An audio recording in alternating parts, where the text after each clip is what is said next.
Hi எல்லால் வணக்கம். நீங்கள் சப்பாத்தி போடும்போது ரொம்ப சாஃப்டாக இல்லை ஹார்டாக இருக்குது அப்படின்னு ஃபீல் பண்ணுறீங்களா? இனிமேல் அந்த கவலையே வேண்டாம். வாங்க, கோதுமை மாவு எடுத்துக்கிட்டு அதுக்கு தேவையான அளவுக்கு உப்பு போட்டுக்கோங்க.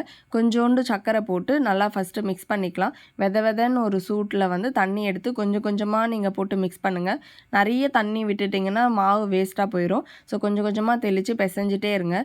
இந்த கன்சிஸ்டன்சி வரும். அப்போது நீங்கள் அதுக்கப்புறம் நீங்கள் பிசையும் போது நீங்கள் ஆயில் எந்த ஆயில் நீங்கள் யூஸ் பண்ணுறீங்களோ அந்த ஆயில் போட்டு பிசைஞ்சுக்கோங்க. ப்ரெஸ் பண்ணி இந்த மாதிரி பிசைங்க.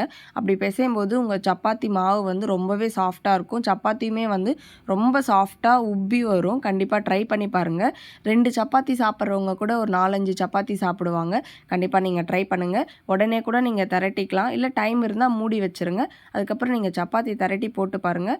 அந்த சப்பாத்தியில் ஆயில் போடாமல் சுடலாம். அது நல்லா சாஃப்டாக உப்பி வரும். வேணும்னா லைட்டாக போட்டுக்கலாம். சப்பாத்தியே பிடிக்காதவங்க கூட கண்டிப்பாக சாப்பிடுவாங்க. ட்ரை பண்ணுங்கள். பாய்.